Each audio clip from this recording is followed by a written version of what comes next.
Durante 4 semanas, nós refletimos no capítulo 6 de João e agora nós retornamos ao capítulo 7 de Marcos, que é o livro que a gente estuda esse ano. Tudo isso está na nossa trienal, todas as igrejas luteranas leem as leituras que nós lemos hoje e nas últimas semanas nós refletimos sobre Jesus, o pão da vida, e como as pessoas corriam atrás dele para ganhar o pão. E ele diz: olha, eu sou o pão que desceu do céu. E as pessoas ficaram escandalizadas quando Jesus disse: quem não comer da minha carne e não beber do meu sangue. Isso foi em Cafarnaum, dali que surgiu o termo comer cafarnaítico, canibalismo. Os cristãos foram acusados de canibais no passado, mas o povo não entendeu que era o comer sacrificial do corpo e sangue de Jesus Cristo. Hoje nós estamos aqui novamente vendo um embate de Jesus com os principais, os sacerdotes, os entendidos, aqueles que deveriam ver os sinais da vinda do Filho do Homem, mas não viram. Então Jesus está diante de um embate com fariseus, com publicanos, com saduceus, com as pessoas que tinham que zelar pela religião, mas que não zelavam. Eles tinham um zelo errado. E Deus viu que o povo havia se perdido nas suas leis, nas suas normas. A igreja daquela época estava em crise. O Filho de Deus precisa se tornar carne. O Verbo se tornou carne e teve que vir habitar entre nós. Aquela religião, naquele tempo, não religava mais. Deus tinha dado para o povo os 10 mandamentos. Por ocasião da saída do povo de Israel do Egito, o povo atravessou o Mar Vermelho e então disseram: olha, queremos uma teocracia, queremos que Deus nos dirija. Moisés então sobe ao Monte Sinai e fica 40 dias lá e Deus lhes dá os 10 mandamentos. E estas leis, os 10 mandamentos, elas são perfeitas, elas incluem tudo. Os 10 mandamentos. Mas, com o tempo, o povo aumentou o número de leis, de preceitos, de normas. Os 10 mandamentos foram esmiuçados. Para vocês terem uma ideia, o povo judeu transformou os 10 mandamentos em 613 preceitos que os judeus deveriam cumprir. E o que acontece é que com o tempo, os fariseus se tornaram um grupo dentro da igreja que ficava com aqueles 613 preceitos, tentando apontar o dedo para quem descumprisse um deles. Ou seja, eles igualaram os 613 preceitos aos 10 mandamentos. Jamais podemos fazer isso. E aqui está Jesus. Ele entra para pregar na sinagoga e depois do momento de culto vem um momento de refeição e os fariseus então estão de olho nos discípulos de Jesus, porque os discípulos estavam comendo sem lavar as mãos. Aqui está um detalhe. Num dos mandamentos, num dos preceitos estava dito que você não poderia se alimentar sem lavar as mãos. Estes 613 preceitos, o que são eles? Esta semana eu estava lendo, eles estão ali, Levítico, Número e Deuteronômio. Se você ler esses 3 livros da Bíblia, você vai ler todos os 613. São regras. E ali tem regras para todos os tipos. É lei civil. Quem comete um crime, quem assassinar o seu irmão também será morto. Quem roubar um boi terá que devolver 2. E assim por diante. Tem regras para todas as convivências. Eu lia um dia desses de noite, até conversava com a Marilene, olha que coisa engraçada. São regras até mesmo para a guerra. Quando os soldados estão acampados num campo de guerra, eles têm que fazer a latrina fora do campo. É o que é justo, a latrina, a patente, o banheiro. Então são regras civis, são regras de convivência, são regras morais. O povo estava cheio de regras, e os judeus até hoje cumprem uma boa porção delas, mas somente os judeus, e você só pode cumprir todas elas se você estiver em Jerusalém. Judeus que estão fora de Jerusalém não conseguem cumprir mais ou menos umas 70 regras, porque algumas têm a ver com o templo, com o muro do templo, algumas com o templo que não existe mais. Eram 613 normas, 365 diziam não, e 258 diziam sim, faça isso. Então você tinha uma negação para cada dia do ano, e você tinha 258 sim. Sabe o que o número 258 significa? É a soma de todos os ossos do nosso corpo e mais os nossos órgãos. Interessante. Quantos ossos nós temos no corpo? Alguém sabe? Alguém sabe? 206. Olha ali, uma das mais novas aqui sabia, ou pelo menos teve coragem de dizer 206, e o resto são órgãos. Então tinha uma negação para cada dia da semana, que você não deve fazer, e uma autorização para cada osso e para cada órgão do nosso corpo.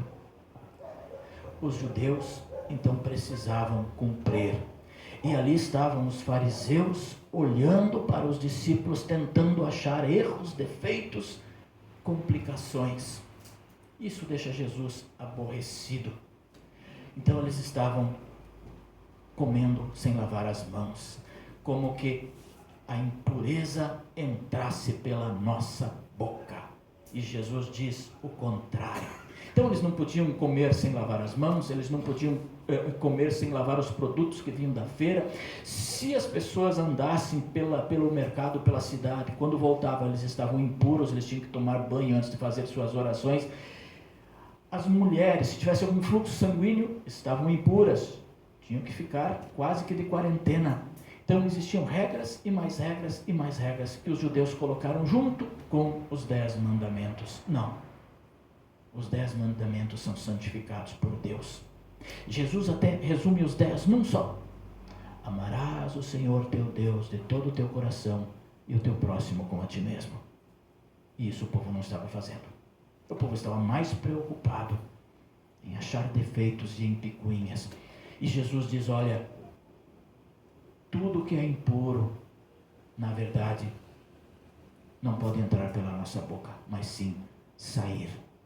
Eles não podiam comer certos animais, eles não podiam comer animais com os cascos fendidos, o porco. Até hoje o judeu não come porco. Tem coisa melhor que uma carnezinha de porco assadinha, fritinha, com uma mandioquinha? Não tem. Mas eles acham que isso é impuro, isso vai fazê-los ir para o inferno. E Jesus diz: não, o inferno está dentro de ti. O inferno são os teus pensamentos, porque é do coração que vêm os maus pensamentos e tudo aquilo que nós lemos no final do Evangelho. Então, o mal está fora. É isso que os judeus estavam dizendo. E Jesus: não, o mal está dentro de você, nos teus pensamentos. É do teu coração que vem o mal. Então o mal está fora. O culpado sempre parece que são os outros. O culpado é a carne de porco. O culpado é porque não lavou as mãos. O culpado... Parece que sempre os outros são os culpados. Vocês já notaram? Isso vem lá de Adão e Eva. Lembram? Adão, onde estás? Eu me escondi porque eu comi da maçã. Também foi a mulher que você me deste. Eu fui falar com a mulher lá. Foi a serpente. O mal sempre está do lado de fora. Ele sempre vem, parece que nós somos os bons. E Jesus diz: não, o mal nasce no teu coração, que é impuro, que é pecaminoso e precisa ser refreado. Quantas são as igrejas aí que prometem exorcismo, tirar o mal, tirar o vício, porque o Satanás implantou o vício em você? Não, é você que consentiu. Satanás implantou lá o vício do cigarro, o vício da bebida, o vício da droga, o vício da...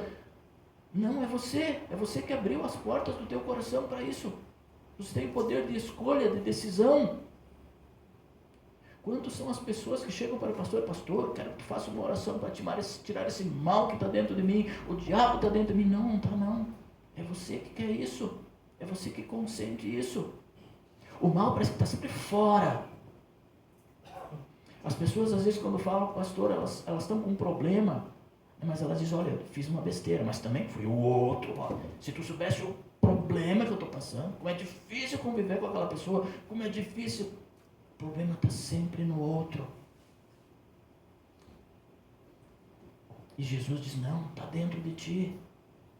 Está dentro da tua natureza humana. O mal vem de fora. Tá? O mal não vem de fora. Ele está dentro de mim. Então Jesus, aqui ele diz que o mal não é aquilo que vem de fora. A verdade é que nós somos tentados de fora. Agora, a tentação não é pecado. Pecado é cair nela. Ah, pastor, mas ele me incomoda tanto, ou ela me incomoda, eu perco a cabeça. Eu faço besteira, mas é por causa dele ou dela. Isso a gente ouve bastante. Não, é por causa de ti mesmo. Releva, perdoa. Não deixa esse mal fazer morada dentro de ti. É através do Espírito Santo, lá no batismo, que Jesus vem habitar dentro de nós. Exatamente para combater o mal.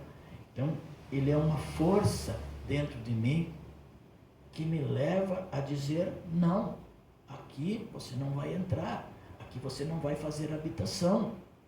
Portanto, o que torna o ser humano impuro não é simplesmente uma prática externa de comer ou beber, como os fariseus estavam dizendo ali, mas o que vem do nosso interior, o que sai do nosso interior, o que sai da nossa boca. Nós não podemos nivelar então esses preceitos do Antigo Testamento no mesmo nível dos 10 mandamentos, até porque Jesus resumiu então em um só: amarás o teu próximo, o teu Senhor teu Deus, todo teu coração, e o teu próximo como a ti mesmo.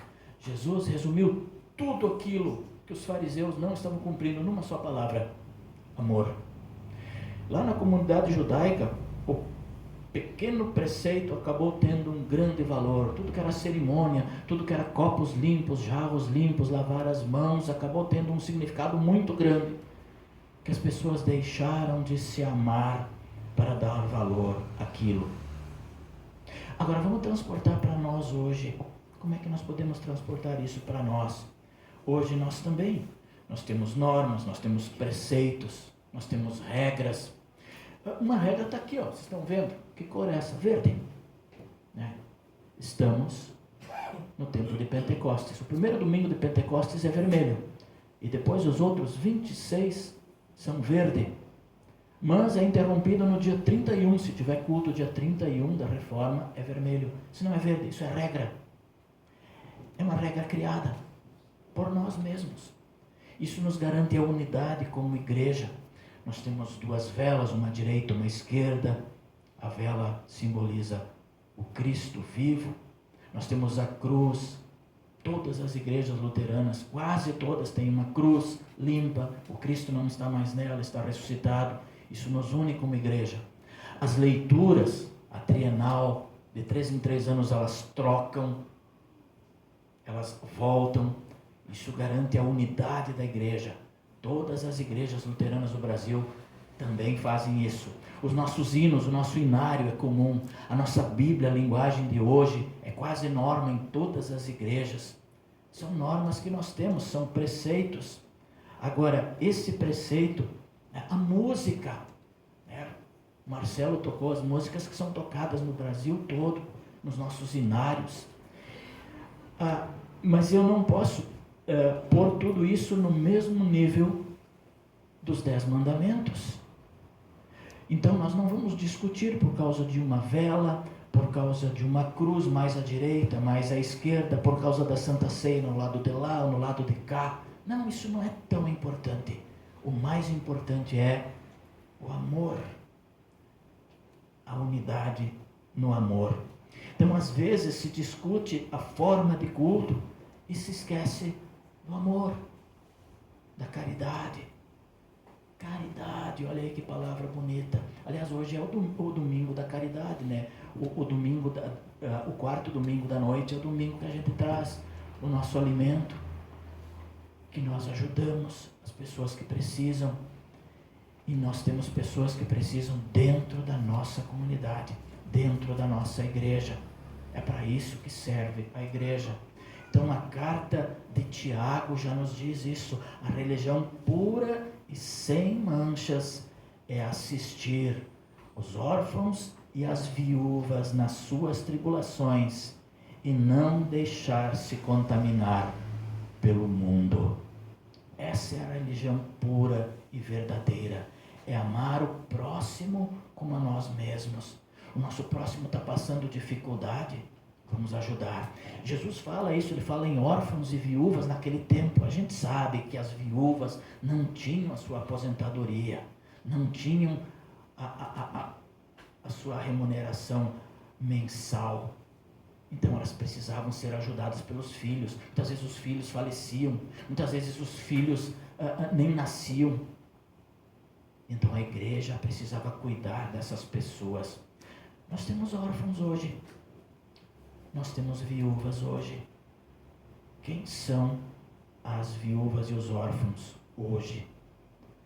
São as pessoas solitárias, são as pessoas tristes, são as pessoas deprimidas, são as pessoas que estão de luto, são as pessoas que perderam alguém muito querido, são as pessoas que estão doentes. Esta é a religião pura e verdadeira. Amar, se interessar por quem está do seu lado, ligar, mandar um WhatsApp, se alegrar com as suas vitórias, se entristecer com as suas derrotas. Esse é o amor. Essa é a verdadeira amizade. Mas se eu apenas vir à igreja, ofertar, cantar, participar da ceia, será que eu resolvo o problema dessa gente? Não, não resolvo.